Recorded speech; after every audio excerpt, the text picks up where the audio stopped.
শেখ অনেক বক্তা বলেছে ইমাম মাহাদি নাকি 2028 সনের মধ্যে আত্মপ্রকাশ ঘটবে। সময় উল্লেখ করলে তার ভুল হয়েছে, তাকে তওবা করতে হবে। এই ফতোয়া থেকে তাকে জাতির সামনে তওবা করে ফিরে আসতে হবে। আসবে এটাই ঠিক, ভাবে মনে হচ্ছে কাছাকাছি সময়। 100 বছরও হতে পারে, 500 বছরও হতে পারে, 50 বছরও হতে পারে। পরিস্থিতিতে সিরিয়ার ভূমিকম্পে সিরিয়ার কাজে মনে হচ্ছে একটা কাছাকাছি সময়। দামেস্কের জামি মসজিদে উনি ইমামতি করবেন, তখন ঈসা আলাইহিস সালাম নেমে আসবেন ওই মসজিদে। মরণ একদিন আসবে, এ বইয়ে বিস্তারিত দেওয়া আছে ইমাম মাহাদির বিবরণ, কিয়ামতের লক্ষণ দেওয়া আছে, মরণ একদিন আসবেই। সাম্প্রতিক সময়ে সৌদি আরবের ধূসর মরুভূমিতে বিভিন্ন ধরনের সুগন্ধি ফুলে ভরা গেছে। জি, এটা কিয়ামতের লক্ষণ। পারিবারিক কারণে মা বাবা বিভিন্ন সমিতি থেকে টাকা তুলেছে এবং সুদের উপর টাকা নিয়েছে। বাবার পক্ষে এই ঋণগুলো পরিশোধ করা সম্ভব না হলে এই ধনগুলো, ঋণগুলো পরিশোধ করার আমার দায়িত্ব হবে কি? হ্যাঁ, তোমারই দায়িত্ব। তুমি তোমার বাপের জমি জায়গা বিক্রি করে সব ঋণ পরিশোধ করে দাও, তারপর তুমি কাজ করে খাও দ্রুত। এটার আগে কোনো কাজ নাই। শেখ হিজবুত তাওহীদের নেতা বলেছেন তারা নাকি একমাত্র তাওহীদের পথে আছে। হিজবুত তাওহীদেরা আল্লাহর দিন ধর্ম মানে না, রাসূলের দিন ধর্ম না, ওরা ভ্রান্ত দল। আমার পেটে যখন সন্তান আসে, যখন 10 মাস বয়স হয়, প্রসব হবে, এমত অবস্থায় 4-5 দিন পর মরা সন্তান প্রসব হয়। সেই সন্তানের জানাজা সালাত আদায় যাবে কি? জি না। তবে এই সন্তান আপনার পরকালে কাজে আসবে, আপনার এর জানাজা হবে না, কাফন দাফন হবে না। আমাদের ইউনিয়নের চেয়ারম্যান হিন্দু, তাহার একটি নাতি হয়েছে। তিনি খুশি হয়ে সারা ইউনিয়নবাসীকে একসঙ্গে দাওয়াত খাওয়াইবেন। হিন্দু মুসলমানদের ক্ষেত্র আলাদা আলাদা, উক্ত দাওয়াত খাওয়া যাবে কি? জি না। উনি এই টাকাটা দিয়ে দিতে পারেন, তার বাড়িতে আপনি খেতে পারেন, তবে এইরকম দাওয়াত নয়। এটা হলো সম্মান স্বরূপ খাদ্য, যেটার অনুমতি নেই। হিন্দু বাড়িতে খাওয়া যাবে তাদের জবে ব্যতীত, তবে সম্মানজনক খাওয়া যাবে না। অমুসলিমকে আল্লাহ বন্ধুত্ব স্বীকার করতে নিষেধ করেছেন আল্লাহ, এই জন্য যাবে না।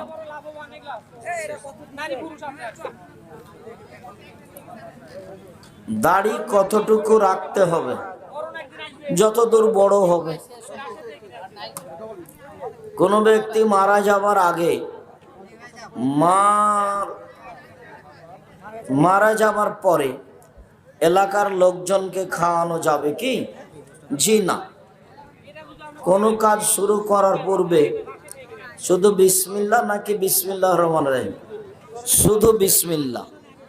কলমে লিখার সময় বিসমিল্লাহির রহমানির রহিম, আর সূরার প্রথমে বিসমিল্লাহির রহমান, বাকি শুধু বিসমিল্লাহ। জামাতের সাথে নামাজ পড়ার সময় কাতারের মাঝে ফাঁকা রাখার কি কোনো হাদিস আছে? জি না, ফাঁকা রাখার নিষেধ। সহিহুল কোরআন একটা তাফসির আছে, ব্যতিক্রম তাফসির। আমরা চেষ্টা করছিলাম অনেকদিন থেকেই, তাফসিরটা শেষের দিকে যেতে পারছি না। দোয়া করেন আল্লাহ যেন এটা সহজ করে দেন। 3 পার্ট বের হয়েছে তাফসির তাওজিহুল কোরআন। একামতের পর নবীজি সাল্লাল্লাহু আলাইহি সাল্লাম কাতার সোজা করা ও ফাঁকা না রাখার জন্য বলতেন, কিন্তু বর্তমানে ইমাম রাসূলের এসব কথা বলে না। এমাম ভুল করছেন, বলতেই হবে, মুক্তাদির মুখামুখি হয়ে বলতে হবে। যারা গোল খায় এসব ব্যক্তিকে মসজিদের কমিটি রাখা যাবে না। সহবাসের ওযু না করে গোসল করলে গোসল হবে? গোসল হয়ে যাবে, সুন্নাত অনুযায়ী হয়নি, গোসল হয়ে যাবে। তো ওযু করে গোসল করা সুন্নাত।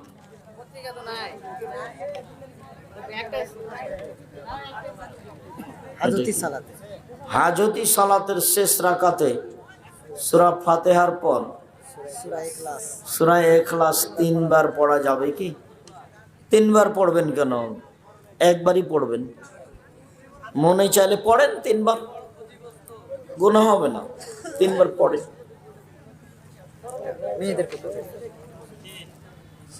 মহিলাদের একামত আছে কি? জি আছে, মহিলাদের একামত দিতে হবে। একামত ইবাদত, জিকির দিতেই হবে, একাই পড়লেও জামাতে পড়লেও। রোজা ও সিয়ামের অর্থ আমি জানি একই, কিন্তু এর মধ্যে পার্থক্য কি? তুমি জানো না, কে বললে তুমি জানো? রোজা মানে হলো উপবাস, আর সিয়াম মানে বিরত, তো হলো একই হলো। কি বলো তুমি? পড়াশোনা ভালো করে করো না নাকি? মেয়েরা তালাক দিতে পারে কি না? তালাক দিতে পারে না, তালাক নিতে পারে। ভাত খাবে না, চেয়ারম্যান মেম্বারকে বলে কাজী অফিসে গিয়ে একটা খোলা তালাক করে নিবে। যেদিন খোলা তালাক করেছে ওই তারিখের 30 দিন পরে বিবাহ বসতে পারে অন্য জায়গায়। যে কোনো মহিলা তার সংসার ত্যাগ করতে পারে, হাদিস সহিহ, বুখারী মুসলিম। তবে লোকের মাধ্যমে করে নিতে হবে, চেয়ারম্যান মেম্বারের মাধ্যমে, কাজীর মাধ্যমে। জুমার নামাজ ছেলেদের নেই, মেয়েরা পড়তে পারবে কি? হ্যাঁ, মেয়েদের জুমা মসজিদে যাওয়া ভালো, জরুরি নয়। ঈদের মাঠে যাওয়া জরুরি। আমি সিয়াম পালন করতে পারি না, আমি অসুস্থ, এক্ষেত্রে আমার করণীয় কি? প্রতিদিন একজন মিসকিনকে 1.25 কেজি করে চাউল দিবেন। আউয়াল ওয়াক্তে সালাত না আদায় করার পরিণাম কি? তাহলে তো রাসূলের বিধান মানে না, অবজ্ঞা করা হয়, এর ইবাদত কবুল হবে না। কোনো কারণে দেরি হয়েছে সেটা ভিন্ন কথা। আউয়াল ওয়াক্তেই পড়তে হবে, 3:30টাতেই আসর পড়তে হবে, 12টা 40-এ 50-এ 1টাতেই জোহর পড়তে হবে, 4:45টাতেই 4:30 4:45টায় ফজর পড়তে হবে। ফকিরকে ভিক্ষা দিয়ে দোয়া চাওয়া যাবে কি? যাবে। দোয়া সবার কাছে চাইতে পারেন। আমি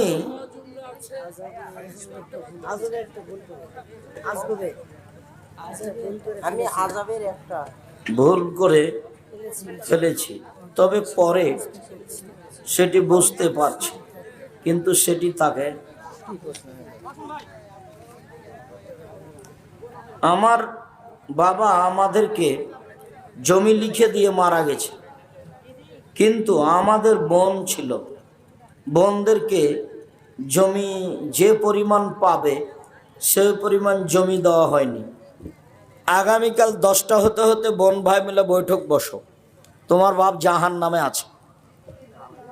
তোমার বাপ যত বড়ই পরহেজগার হোক, কোনো সিদ্ধান্ত নাই, সিদ্ধান্ত এটাই যে তোমার বাপ এখন খুব কঠিন অবস্থায় আছে, ভাই বোন মিলে বসে অংশহারে পুনরায় জমি ভাগ করো। জরুরি, 24 ঘন্টা পার হয় না যেন। নিজে উপার্জন করে জমিদারি করো, বাপের জমি নিয়ে পাগলামি করো না। মহিলাদের কি এতেকাফ করা যায়? জি, মহিলারা এতেকাফ করতে পারবে, জুমা মসজিদে, বাড়িতে নয়, ওয়াক্তে মসজিদে নয়। তো জুমা মসজিদের ব্যবস্থা নেই, যে তো নেই, এতেকাফও নেই। মহিলাদের নিজ এলাকায় তালিম করা জায়েজ আছে কি? আছে। ছোট বাচ্চাদের প্রসাব কাপড়ে লাগলে সালাত আদায় হবে কি? মেয়ে বাচ্চার কোনোদিনই হবে না, ছেলে বাচ্চা যতদিন খাদ্য খায়নি ততদিন হবে। কোরআন খতমের পর করণীয় কি? কিছুই না। সুবহানাকা ওয়া বিহামদিকা আশহাদু আল্লা। যদি নওগাঁয় আপনার এরকম কোনো প্রতিষ্ঠান না থাকে জাহান্নাম থেকে বাঁচার, জামিয়া সালাফিয়া দিয়ে আসেন। সামনে বৃহস্পতিবার শুক্রবার জামিয়া সালাফিয়া রূপগঞ্জ নারায়ণগঞ্জ সম্মেলন হতে যাচ্ছে। প্রতিষ্ঠান দেখে আসা হবে, মসজিদের কাজ দেখে আসা হবে। আপনি আমার দিনী ভাই হিসাবে রূপগঞ্জ জামিয়া সালাফিয়ার সামনে বৃহস্পতিবার সোমবার দেশ বিদেশের সর্বোচ্চ শিক্ষিত মানুষ বিষয়ভিত্তিক বক্তব্য দিবেন। সেখানে কোনো বদনাম গীবত হবে না, কোনো দলের কথা হবে না। দল মুক্ত প্রতিষ্ঠান জামিয়া সালাফিয়া, সংগঠন মুক্ত প্রতিষ্ঠান জামিয়া সালাফিয়া, হিংসা মুক্ত প্রতিষ্ঠান জামিয়া সালাফিয়া, শিরক মুক্ত প্রতিষ্ঠান জামিয়া সালাফিয়া, বিদআত মুক্ত প্রতিষ্ঠান জামিয়া সালাফিয়া। ছেলে মেয়েকে বাংলা, ইংরেজি, আরবি উন্নত মানের শিক্ষা দেওয়ার মাধ্যম জামিয়া সালাফিয়া। আমার মনে বড় সাধ, আমি এই দেশের মাটিতে উন্নত মানের প্রতিষ্ঠান করে ছেলে মেয়েকে বাংলা, ইংরেজি, আরবি উন্নত মানের শিক্ষা দিয়ে জাতির অন্যায়ের বিরুদ্ধে লড়বো। মুখে কলমে মিডিয়াই লড়বো ইনশাল্লাহ, আজ হোক আর কাল হোক। আমি মুখে লড়ে যাচ্ছি, কলম আমার পাশে আছে, মিডিয়া আমার সামনে আছে। 32 বছর আমি জাতিকে ফাঁকি দিনি। জাতির যদি রাস্তাঘাট করে দিতে না পারি, জাতির যদি স্কুল কলেজ করে দিতে না পারি, জাতিকে চূড়ান্ত সঠিক ধর্ম দিতে পারবো ইনশাআল্লাহ। ধর্মের ব্যাপারে জাতিকে ফাঁকি দিয়ে আমি আব্দুর রাজ্জাক বিন ইউসুফ পরকাল হারাতে রাজি নই।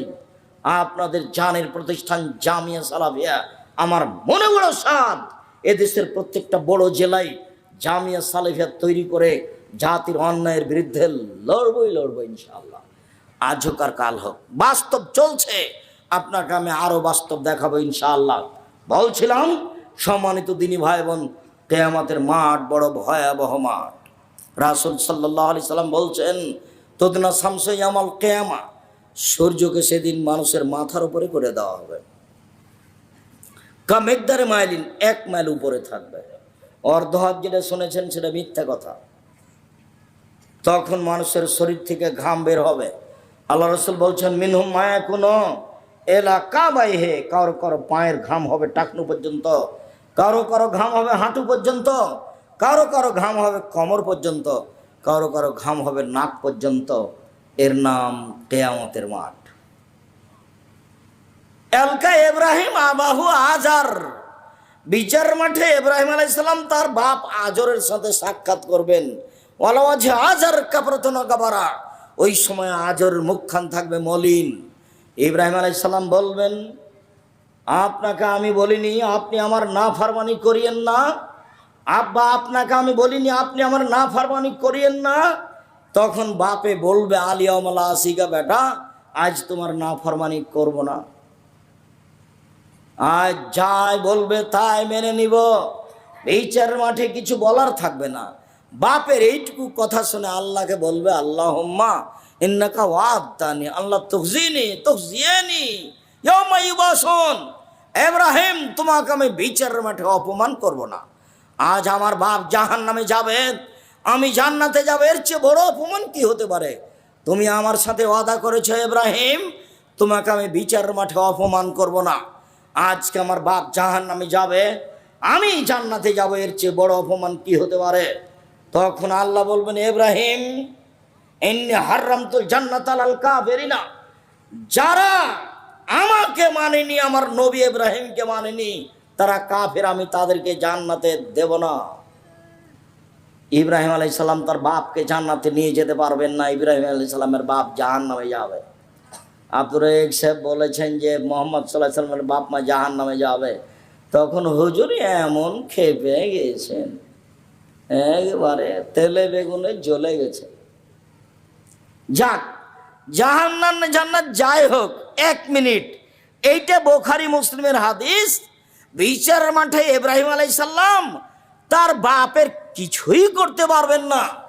মানুষ হিসেবে দ্বিতীয় মহামানব ইব্রাহিম আলাইহিস সালাম, সময়ে সময়ে মুহাম্মদ সাল্লাল্লাহু আলাইহি সাল্লামের চেয়ে ইব্রাহিম আলাইহিস সালাম অনেক দামি। যখন সপ্তম আকাশের উপরে আমাদের নবী গেলেন জিবরাইলের সাথে, তখন জিবরাইল আমাদের নবীকে বললেন, ও ইব্রাহিম, ও আবুকা ফাসাল্লাম আলাইহি, ইনি হচ্ছেন ইব্রাহিম, ইনি আপনার বাপ, আপনি তাকে সালাম দেন। আমাদের নবী একটু আগিয়ে গেলেন, আগিয়ে গিয়ে বলছেন, আব্বা আসসালামু আলাইকুম, আব্বা আপনাকে সালাম। তখন ইব্রাহিম আলাইহিস সালাম বলছেন, ওয়া আলাইকুম আসসালাম ইউনুস সালিহুন নবী সালি, ও আমার সৎ ছেলে, ও আমার সৎ নবী, তোমাকেও সালাম। সম্মানিত দিনী ভাই বোন, ইব্রাহিম আলাইহিস সালাম তার পিতাকে বিচারের মাঠে জান্নাতে নিয়ে যেতে পারবেন না। বিচারের মাঠ বড় জটিল। আপনাকে দেখাচ্ছিলাম, বিচারের মাঠে কেউ কারোর সাথে কথা বলতে পারবে না, কেউ বিচারের মাঠ থেকে অনুপস্থিত থাকতে পারবে না। ইদা শামসু কুব্বিরাত, যেদিন সূর্যকে আলোহীন করে দেওয়া হবে। ওয়াইজান নজুমুন কাদারাত, যেদিন তারকাগুলি খুলে খুলে নিচে পড়বে। ওয়াইদাল জিবাল সুইরাত, যেদিন পাহাড়গুলিকে চলমান করে দেওয়া হবে ধূলিকণা করে। ওয়াইদাল ইশার উত্তেলাত, যেদিন 10 মাসের পেট পূর্ণ উটনিকে ছেড়ে দেওয়া হবে, মানে মানুষ ব্যবসা বাণিজ্য ছেড়ে পালিয়ে যাবে। ওয়াইদাল ইশার উত্তেলাত। সম্মানিত দিনী ভাই বোন, ইজা সামাউন ফাতারাত, যেদিন আকাশ ফেটে চৌচির হয়ে যাবে। ওয়াইদাল কাওয়াকিবুন তাসারাত, যেদিন তারকাগুলি খুলে খুলে বিক্ষিপ্ত হয়ে পড়বে। ওয়াইদাল কুবুর বুসিরাত, যেদিন কবরগুলিকে খুলে দেওয়া হবে, মানুষ কবর থেকে উঠে ছুটে দৌড়াবে। কিয়ামতের মাঠের একটা অবস্থা আল্লাহ রাসূল উল্লেখ করেন, কাইফা আনামু, দুনিয়াতে আমি কিভাবে আনন্দে ফুর্তিতে থাকি। যেদিন আল্লাহ ইসরাফিলকে সৃষ্টি করেছেন, সেদিন তার মুখে একটা বাঁশি দিয়ে রেডি করেছেন। ইয়ান্তাজের মাতা ইউমার বিন নাফকে, ইসরাফিল প্রতীক্ষমান রয়েছেন, কখন বাঁশিতে ফুঁক দিতে বলা হবে। তাহলে এই পৃথিবীর কি দাম আছে? পৃথিবী ধ্বংস করার জন্য একটা ফেরেশতা বাঁশি মুখে দিয়ে আছেন।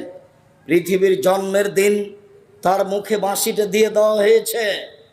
তাকে বলা হয়েছে, তুমি প্রস্তুত থাকো, যখন আমি বলবো ফুঁক দাও, তখনই তুমি ফুঁক দিবে। আমরা যুগ যুগ থেকে পৃথিবীতে বসবাস করছি, কিছু বুঝতে পারছি না। পৃথিবীটাকে ভেঙে দেওয়ার জন্য পৃথিবীর জন্মের দিন ফেরেশতার মুখে দিয়ে দেওয়া হয়েছে বাঁশি। কবর যেমন কঠিন, কিয়ামত তার চেয়ে অনেক বেশি কঠিন। কিয়ামত যত কঠিন, জাহান্নাম তার চেয়ে অনেক অনেক অনেক বেশি কঠিন। আপনাকে আমি কি দিয়ে বুঝাই কিয়ামত কত কঠিন, জাহান্নাম কত কঠিন। সেদিনের ব্যাপারে রাসূল সাল্লাল্লাহু আলাইহি সাল্লাম বলছেন, লা আদরি মা ইউফালু বি, আমার সাথে কি আচরণ করা হবে তা আমি নিজেই বলতে পারছি না।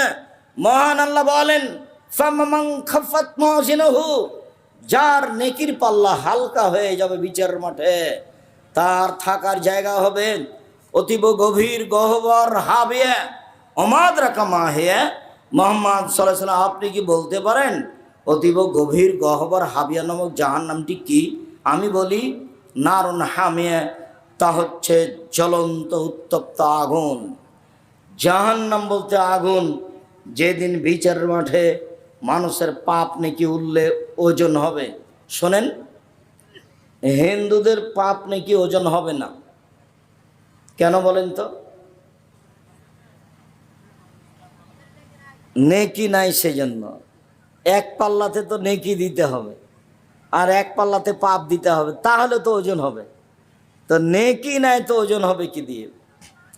ইহুদিদের পাপ নাকি ওজন হবে না, খ্রিস্টানদের পাপ নাকি ওজন হবে না। ফালা নকিম লাহুম ইয়াউমাল কিয়ামাতি ওজনা, ওদের পাপ নাকি বিচারের মাঠে ওজন হবে না। ওদের কপাল এবং পা একসাথে ধরে জড়িয়ে জাহান্নামে নিক্ষেপ করা হবে। এই কথা আল্লাহ তাআলা বলেন। আমি আপনাকে বিচারের মাঠ বুঝাতে খুব কষ্ট পাচ্ছি। কি দিয়ে বুঝাই? এক একটা স্তরে এক এক রকম, কত স্তর আছে বিচারের মাঠে। যারা একটু জুলুম করেছে তাদের বিচার দেরিতে হবে। ভালো মানুষের বিচারের সময়সীমা এক ওয়াক্ত ফরজ সালাতের সমান, 5 থেকে 7 মিনিট। কেউ যদি একটা রিক্সাওয়ালাকে 20টা টাকা দিয়ে ধমকে বিদায় করে দিয়ে থাকে, ও জালেম, তার বিচার পরে হবে। কেউ যদি জোর করে জমি দখল করে থাকে তাহলে তার বিচার পরে হবে। কেউ যদি জাকাত না দেয়, ওসুর না দেয়, তাহলে ফকিরের টাকা মেরে খেয়েছে, ওর বিচার পরে হবে। যদি 1 দিন দেরি হয় তাহলে 50,000 বছর, আর যদি 3 দিন দেরি হয় 1.5 লক্ষ বছর। বস, তুমি আমাকে ব্যস্ততা দেখাচ্ছ। আমি তো ঢাকা ফিরে যাব, গাড়িতে ক্লাস নেব ইনশাআল্লাহ। তুমি আমাকে কি ব্যস্ততা দেখাচ্ছ? তুমি কি মনে করছো আমি আব্দুর রাজ্জাক বিন ইউসুফ তাফসির মাহফিল করতে এসেছি? কিসসা কাহিনী বলবার আপনি বাদাম খাবেন? 1 মিনিট আপনি 19-20 হতে পাবেন না। এক খেয়ালে আমার দিকে চেয়ে থাকবেন। অল্প দিন বাঁচতে এসেছি, ধৈর্যের পরিচয় দিয়ে ভালো কিছু করে যাই। অন্যায় কিছু করে লাভ হবে না, ফেরাউন ডুবে গেছে। অন্যায় কিছু করে জুলুমবাজি করে লাভ হবে না, মানুষের পিছে পিছে বেরিয়ে কোনো লাভ নাই। নিজে উপার্জন করে খান। এই ছেলে, মানুষের পিছনে ঘোরো না, দোকানে বসে আড্ডা পিটো না। আমার 4টা কথা মনে রাখিও। 1, 5 ওয়াক্ত সালাত, এর কোনো বিকল্প নাই দুনিয়াতে। 3, হালাল রুজি। চকলেট বিক্রি করে খাও, সমস্যা নেই। কলা বিক্রি করে খাও, সমস্যা নেই। বাপের জমিদারি আছে, কোটি টাকার ব্যবসা করো। আমি ব্যবসায় করতে বলছি। জমি চাষ করে খেলে অন্তর শক্ত হয়ে যাবে, ভালো কিছু করতে পারবা না।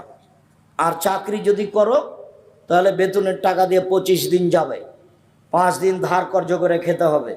দোকানওয়ালাকে বলতে হবে, ভাই বেতন পাইলেই দিব।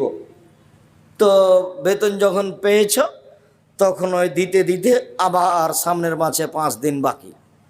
মায়ে বলছে, বেটা টাকা দেন রে বেটা, কিছু খুব বিপদে পড়েছি। আম্মা এ মাসে তো পারলাম না, দেখি সামনে মাসে দেখি, চেষ্টা করি। সামনে মাসেও পারেনি। জীবনটা এইভাবে এলোমেলো পার হয়ে গেল, কিছু করতে পারবা না।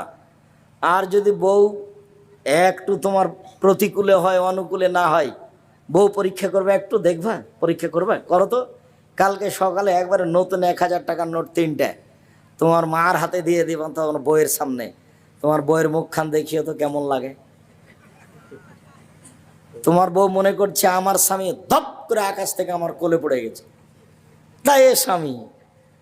যদিও তোমার বউ জানে যে কে কেমন ভাবে দুনিয়াতে আসে, তোমার খবর তোমার মা জানে। আমার মা আমি যখন বললাম 1982 সালের 16 মে রোজ সোমবার সকাল 6টার সময় বাড়িতে ঢুকে আমি বলছি, মা আমি ইন্ডিয়া চলে গেল। তখন আমার মার হাতে আটা লেগেছিল। কেন আমার মা এত সকালে রুটি বানাচ্ছেন তা আমার মনে নেই। চুলাতে ভাত রেডি হয়ে আছে, তারপরেও কেন আটা হাতে আমি বুঝতে পারি না। আমার মা আমার পিছনে পিছনে হাঁটতে লাগলেন, বলতে লাগলেন, ইন্ডিয়া যাস না, পুলিশে ধরে মারবে। আমার মা অনেক দীর্ঘ সময় ধরে অনেক পথ হেঁটে চলে আসলেন। আমার মা যখন দেখলেন আমি আর ফিরবো না, তখন আমার মা ফিরে আসলেন। আমি আল্লাহকে বলি, আমার মা কি করেছে সেটা আমি দেখতে চাই না। আমার মা আমাকে পড়ানোর জন্য জীবন বাজি রেখে চেষ্টা করতো, তুমি তাকে মাফ করো। আমি একদিন প্রতিষ্ঠানে যাব না বলে না চলে পড়তাম। দেরি করে নদী থেকে আসছি, গ্রামের মানুষ আমরা দৌড় দিয়ে নদীতে গিয়ে নামতাম, সাঁতার দিতাম। অনেক দেরি করে এসেছি, যাব না এই জন্য। 12টা বেজে গেছে, আমার মা খাওয়ার নিয়ে রেডি হয়ে আছে। আমাকে বলছে তাড়াতাড়ি খেয়ে নে, আজকে তো তুই মাদ্রাসা যাবি। আমি বলছি যাব না। বলছে না যেতে হবে। আমি বলছি না যাব না, যেতেই হবে। তখন আমি বলছি তাহলে ভাত খাবো না। তা আমার মা বলছে খাস না। তা আমি উঠে গেলাম। আমি উঠে নে ব্যাগটা আমার মা সাজিয়ে রেখেছে, আমি ব্যাগটা হাতে করে বের হয়ে যাচ্ছি। তো আমার মা বলছে টাকা নে। তখন আমি বলছি টাকা নেব না। আমার মা বলছে টাকা নিস না, তবু তোকে যেতে হবে। আমি খাওয়া ছাড়া টাকা ছাড়া বাড়ি থেকে বের হয়ে গেলাম। আমার মা নরম হয়নি। আমার মায়ের সাধ ছিল বড় পড়ানোর। যে কোনো ছেলের, যে কোনো ফকির ফাকরাকে দেখলে ভিক্ষে দিলে আমার মা বলতেন, তুমি আমার ছেলেটার জন্য দোয়া করিও। এমন কোনো ফকির আমাদের বাড়ি থেকে যায়নি যাকে আমার মা ভিক্ষা দেওয়ার পরে দোয়া করার জন্য বলেনি। সম্মানিত দিনী ভাই বোন, বাপ মাকে মূল্যায়ন করার চেষ্টা করেন। আমি যখন বিদেশে গিয়ে বক্তব্য দিই তখন আমি বলি মানুষকে, দেখো তুমি তোমার স্ত্রীর নামে অ্যাকাউন্ট খোলো না, ভুল হবে। তুমি 5 বছর বিদেশে আছো, টাকা তুমি তোমার স্ত্রীর নামে পাঠালা, যেদিন তুমি দেশে ফিরবা সময় হবে সেদিন তোমার বউ টাকা পয়সাটা নিয়ে পালিয়ে যাবে। সেদিন তুমিও কাঁদবে, তোমার মাও কাঁদবে, তোমার বাপও কাঁদবে। সেদিন 3 জন একসাথে হয়ে যাওয়া, তোমার বউ ভিন্ন হয়ে যাবে। আজকে তোমার বউ কাছে আছে আর তোমার বাপ মা তোমার দূরে আছে। যেদিন তুমি বিপদে পড়ে যাবা সেদিন দেখবা তোমরা 3 জন, তোমার বাপ আর তোমার মা আর তুমি। তার আগে পর্যন্ত তোমার বউ তোমার সাথে আছে, তোমার বউ কাছে। আমার মা বলতো 3 জানের বড়ি, নারী হলো 3 জানের বড়ি। আমার মা মাঝে মধ্যে এভাবে বলতেন, বাড়ি থেকে বের করার সময় আমার মা বলতেন, 4টা কাজ করো না। 1, দোকানে বসিও না। 2, প্রাইভেট পড়ায়ও না। 3, কারোর সাথে বন্ধুতালি করো না। 4, দাওয়াত খায়ও না। প্রাইভেট পড়ায়ও না, দোকানে বসিও না, বন্ধুতালি করিও না, প্রাইভেট পড়ায়ও না। এই 4টা কথা বলে আমার মা বাড়ি থেকে বিদায় করতেন। সম্মানিত দিনী ভাই বোন, বিচারের মাঠ বড় কঠিন, কিয়ামতের মাঠ বড় কঠিন। কিয়ামতের মাঠের ব্যাপারে আল্লাহ বলছেন, ইয়াউমা তারাউনাহা তাজহালু কুল্লু মুরজিয়াতিন আম্মা আরজাত। বিচারের মাঠে যে মহিলা বাচ্চাকে দুধ খাওয়াচ্ছে, সেই মহিলা কখন তার দুধের বাচ্চা বুক থেকে বাচ্চা পড়ে যাবে বুঝতে পারবে না। অতাজাউ কুল্লু হামলিন হামলাহা, যে মহিলার পেটে বাচ্চা আছে কখন বাচ্চা প্রসব হয়ে যাবে সে বুঝতে পারবে না। অতারা নাসা সোকারা, আপনি দেখবেন মানুষকে মনে হচ্ছে যেন মদ খেয়েছে, মাতাল হয়ে বিচার মাঠে ঘুরে বেড়াচ্ছে। আসলেও মাতাল হয়নি। ওয়ালাকিন্না আযাবাল্লাহি শাদীদ, বিচার মাঠের শাস্তি খুব কঠিন। এই জন্য মানুষকে দেখা হবে মানুষের বুদ্ধি টুদ্ধি নেই। আল্লাহ রাসূল বলছেন, ইহশারুন নাসু ইয়াউমাল কিয়ামা হুফাতান ওরাতান গোরলা। বিচারের মাঠে মানুষকে একাকির করা হবে, কারো খাতনা দেওয়া থাকবে না, পায়ে জুতা থাকবে না, কারো পরনে কাপড় থাকবে না, মহিলা পুরুষ সবাই উলঙ্গ থাকবে। তখন আয়েশা রাদিয়াল্লাহু তাআলা আনহা বলছেন, আল্লাহর নবী, আর রিজালু নিসাউ জামিআন বাজুমিলা বাজিন, মহিলা পুরুষ একসাথে উলঙ্গ হয়ে থাকবে আল্লাহর নবী, একজন আর একজনের দিকে দেখবে, এটা কেমন হয়ে গেল? আপনি কি বললেন? বিচার মাঠে মানুষ উলঙ্গ হয়ে থাকবে, কারো পরনে কাপড় থাকবে না, একজন আর একজনকে দেখবে। তখন আল্লাহ রাসূল বলছেন, আয়েশা আলামরা আসাদ্দ মিন যালিকা ইয়ানজুরা বাজুমিলা বাজিন, সমস্যার চেয়ে অনেক অনেক অনেক জটিল। কেউ কাউকে তাকিয়ে দেখবে এরকম কোনো বুদ্ধি কারো থাকবে না। আসলে তোমাকে বোঝাতেই পারিনি কিয়ামতের মাঠ কত কঠিন। ইয়াউমা ইয়াফিরুল মারউ মিন আখিহি উম্মিহি ওয়া আবিহি ওয়া সাহিবাতিহি ওয়া বানিহি। কিয়ামতের মাঠ সেই দিন যেই দিন মানুষ তার ছেলে থেকে, তার মেয়ে থেকে, তার স্ত্রী থেকে, আহাল পরিবার থেকে পালিয়ে যাবে। কেউ কারোর সাথে কথা বলতে চাইবে না। তার নাম কিয়ামতের মাঠ। সম্মানিত দিনী ভাই বোন, আমার 4টা কথা মনে রাখিয়েন। 1, 5 ওয়াক্ত সালাত, 2, হালাল রুজি, 3, কোরআন তেলাওয়াত, প্রত্যেক দিন একটু হলেও কোরআন পড়িয়েন। কিছুই যদি না পারেন তাহলে আমার একটা পরামর্শ থাকলো, সূরা ইখলাস 3 বার অন্তত নিজেকে বলে রাখেন যে আমি কোরআন মাজিদ পড়েছি। কি পড়েছ? সূরা ইখলাস 3 বার পড়েছি। হ্যাঁ পড়েছ, এইটুকু প্রমাণ করেন যে আমি পড়ি। 4, 2 জন যেখানে বসে আছে সেখানে বসবেন না। যার নাম আড্ডা পিটা, দোকানে হোক, মাঠে হোক, ঘাটে হোক, আড্ডা পিটা এই জিনিসটা খুবই বিপজ্জনক, খুবই বিপজ্জনক। অজান্তে এমন একটা পাপ করেছেন যেটা মানুষের গীবত, খেয়ালই করেননি। আমি আপনাকে কথার কথা বলে রেখেছি যে আপনি 2 জন দোকানের সামনে বসে আছে, ল্যাংটা মেন আসছে, আর আপনি ওখানে গেছেন, ওরা আর একজনের বদনাম করছে, তা আপনি দাঁড়িয়ে বলছেন চট করে, আসলে ঠিকই বলেছেন, ও আসলেই খারাপ। এখন আপনি জান্নাতে যান দেখি, যদি পাপ ক্ষমা হয়ে যায়। ইসলাম ধর্ম মিথ্যা। জেনা মহাপাপ, মহাপাপ জেনা। বিবাহ করার পরে তার জেনা করলে তার বাঁচার পথ নেই। বেশি বয়সে জেনা করলে তার সাথে আল্লাহ কথাই বলবেন না। 3 শ্রেণীর মানুষের সাথে আল্লাহ কথাই বলবেন না। বিচারের মাঠে তার 1 শ্রেণীর মানুষ হচ্ছেন বেশি বয়সে জেনা করে যে। 2, মিথ্যা কথায় দায়িত্ব পালন করে যে। হেড মাওলানা, headmaster, principal, vice chancellor, jail super, chairman, member, MP, মন্ত্রী, আপনার মসজিদের সভাপতি, সেক্রেটারি, স্কুলের সভাপতি, সেক্রেটারি, যারা মিথ্যা কথায় দায়িত্ব পালন করে, প্রতি বছর যদি হজ করে তবু আল্লাহ তার সাথে কথা বলবেন। অল মুসবেল, পায়জামা প্যান্ট লুঙ্গি টাকনো নিচে যে রাখে তার সাথে আল্লাহ কথা বলবেন না, মহাপাপ। তারপরে যদি আল্লাহকে বলে আল্লাহ আমার ভুল হয়েছে, আমি জেনা করেছি, আমাকে মাফ করো, আল্লাহ বলবেন আচ্ছা ঠিক আছে যা। আমি ৭০ বছর বয়সে একদিনও সালাত আদায় করিনি, আমাকে মাফ করো, আচ্ছা করলাম যা। আমি কোটি কোটি টাকার সুদ খেয়েছি, আমার ভুল হয়েছে, আমি লেনদেন বন্ধ করলাম, আমাকে মাফ করো, আচ্ছা যাও করলাম। আল্লাহ আমি যে সেদিন দোকানে দাঁড়িয়ে বলেছিলাম আসলেও খারাপ, এটা মাফ করো। বলছে আমি কি জালেম যে আমি পাপ ক্ষমা করে দেবো? তুমি আর একজনের বদনাম করেছ, আমি ক্ষমা করব? মানে আমি যদি ক্ষমা করে দিতাম, আমি আল্লাহ জালেম, আমি জুলুম করি না, আমি আল্লাহ জুলুম আমার উপরে হারাম করেছি।